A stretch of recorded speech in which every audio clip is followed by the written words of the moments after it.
बिस्मिल्लाहिर्रहमानिर्रहीम अस्सलामुअलैकुम। फाइलर अगर किसी भी सूरत में कोई भी अमाउंट किसी दूसरे बंदे से कैश की शक्ल में वो लेता है तो वो उसके लिए कितना खतरनाक हो सकता है। एफबीआर ऐसी अमाउंट को हमेशा बोगस समझती है, तो इस हवाले से वो लाजमी उस बंदे को नोटिस करती है। इस हवाले से आज हम एक केस लॉ भी डिस्कस करेंगे और एक बंदे ने जिसने 1 करोड़ रुपए अपने अकाउंट में जमा करवाए और उसको कितना टैक्स देना पड़ा ये भी मैं आपको बताऊंगा लास्ट पे। उस हवाले से जो स्क्रीनशॉट्स हैं वो आपको लाजमी दिखा दूंगा। कानूनी तौर पर हम जितने भी पाकिस्तानी अगर वो फाइलर हो चुके हैं तो वेल एंड गुड। जो फाइलर नहीं हुए, हुकूमत पाकिस्तान एफबीआर के अदारे ने अनाउंस किया है कि आप 14 अक्टूबर तक फाइलर हो जाएं। अब फाइलर की जो भी फाइलर हैं वो किसी भी दूसरे बंदे से अगर कैश की सूरत में कोई गिफ्ट लेते हैं तो उसका कानूनी तरीकाकार एफबीआर ने वाजिया किया हुआ है। एफबीआर ने बताया है कि अगर आप ये 6 कानूनी तकाजे पूरे करते हैं तो आप किसी भी बंदे से गिफ्ट अमाउंट पैसे मतलब कैश की शक्ल में, नोटों की शक्ल में भी ले सकते हैं, मगर उसके लिए आपको उस बंदे का रिश्तेदार होना जरूरी है और उसके साथ साथ बैंक टू बैंक ट्रांजैक्शन होनी चाहिए। मतलब अमाउंट जो है अगर आप ट्रांसफर कर रहे हैं तो वो एक बैंक अकाउंट से दूसरे बैंक अकाउंट में ट्रांसफर होनी चाहिए। इसके अलावा जो बंदा अमाउंट सेंड कर रहा है, जो उसको दे रहा है, वो एनटीएन होल्डर हो, मतलब वो टैक्स फाइलर होना जरूरी है और जो अमाउंट ले रहा है उसका भी टैक्स फाइलर होना जरूरी है।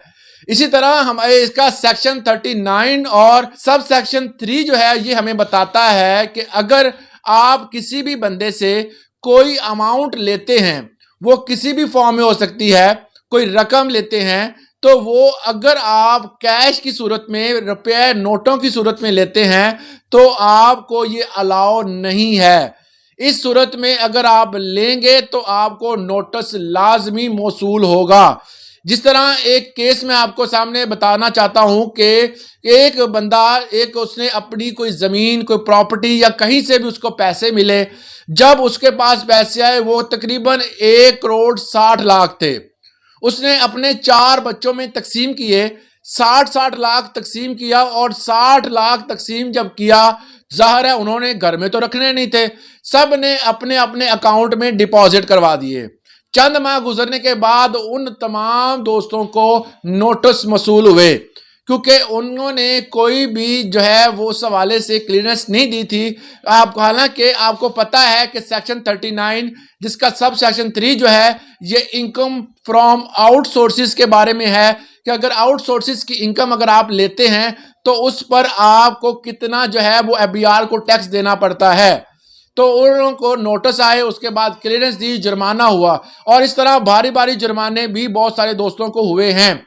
इसी तरह एक दोस्त ने, जिसका स्क्रीनशॉट मैं आपको ये स्क्रीन पर दिखा देता हूं कि इस दोस्त ने क्या किया कि अपने अकाउंट में 1 करोड़ रुपए जमा करवाए, 1 करोड़ आउटसोर्सेज के जमा करवाए, जिसमें उनकी जो इनकम थी फ्रॉम आउटसोर्सेज जो है, मतलब किसी भी सोर्स से उसको इनकम मिली और 1 करोड़ रुपया उसने अपना अकाउंट में जमा करवा दी। जब वो गोशवारे फिल किए, जब वहां पर देखा कि 1 करोड़ अमाउंट पर उसको तकरीबन 28 लाख रुपए जो है वो एफबीआर की तरफ से जुर्माना था। एफबीआर की तरफ से ये था कि आप ये टैक्स अदा करें, अगर वो ये टैक्स अदा नहीं करेगा तो उसके अकाउंट को सीज कर दिया जाएगा, अकाउंट को बंद कर दिया जाएगा। इसीलिए बेहतर ये होता है कि अगर आप किसी भी बंदे से कोई भी अमाउंट लेते हैं तो अगर वो कैश की फॉर्म में होती है तो वो कैश की फॉर्म में ना लें। इस वाले से जो एफबीआर ने शराइत बताई हैं उन शराइत पर अगर आप अमल करेंगे तो आपको किसी किस्म का कोई भी जो है वो नुकसान उठाना नहीं पड़ेगा। अक्सर दोस्त ये कहते हैं कि जी अगर हम अपनी इनकम शो कर रहे हैं, हम किसी से कमा रहे हैं तो हमें जो है वो एफबीआर नहीं पकड़ सकती। देखिए एफबीआर के कोई हाथ नहीं बंधे हुए। जब भी आपने कोई भी इनकम, जब अपनी जो आपने प्रोफेशनल जो आपने बिजनेस बताया है उस हिसाब से जनरेट हो रही थी पिछले कई माह से, और अचानक आपके पास 2 करोड़ 1.5 करोड़ या 3 करोड़ आ जाता है, और वो आप अगर डिपॉजिट करवाते हैं और एफबीआर को उस हवाले से क्लियरेंस नहीं देते, जिस तरह अगर आपने प्रॉपर्टी सेल की है, आपने कोई कारोबार किया है, वहां पे बहुत ज्यादा फायदा हुआ है, या कोई भी अगर आपके पास सोर्स ऑफ इनकम नहीं है, तो आप आउटसोर्स इनकम के हवाले से उसको अगर शो करते हैं तो उसका आपको बताना पड़ेगा कि आपने कहां से ली। अगर आपके पास इसका बेस्ट जो है वो सोल्यूशन नहीं मिला, अगर आपने वो प्रूफ नहीं दिया, तो आपको उसके हवाले से जुर्माना होगा। जिस तरह मैंने आपको ये स्क्रीनशॉट अभी लास्ट में दिखाया कि एक बंदे ने 1 करोड़ रुपए जमा करवाया और 28 लाख उसको जुर्माना हो गया। 28 लाख टैक्स अगर वो दे दे तो उसके पास बचेगा क्या? उसकी जो, अगर फर्ज कर ले वो किसी से प्रॉफिट लिया है या कोई किसी बंदे को उसने जो पैसे लेने थे वो लिए हैं, किसी भी सूरत में वो पैसे किसी बंदे से लिए हैं, तो वो अगर 1 करोड़ पर 28 लाख देता है तो ये बहुत बड़ी एक अमाउंट है। तो इस तरह बहुत ज्यादा नुकसान हुआ उसको। तो इस नुकसान से बचने के लिए कभी भी अगर आप लें तो उसको मुकम्मल तौर पर कानूनी तकाजे पूरे करें। अगर आप पूरे करेंगे तो आपको फायदा होगा, वरना एफबीआर आप पर एक कह सकते हैं कि एक दूरबीन की मदद से आपसे देख रहा है कि आप कहां गलती करें और कहां पकड़ें, क्योंकि इकॉनमी जो है वो आजकल जो है पाकिस्तानी अवाम से पैसे निकाल कर ही बढ़ाई जा रही है। तो इस तरह तमाम शिकंजों से बचने के लिए कानूनी तकाजे पूरे करें, ताकि आपका जो इवज है और जो आपके फायदे की बात है वो हमेशा आपको पता होनी चाहिए, ताकि आप भारी जुर्माने से बच सके। आज के लिए इतना ही। इस हवाले से कुछ सवाल हो कमेंट सेक्शन में जरूर पूछेगा। अल्लाह हाफिज।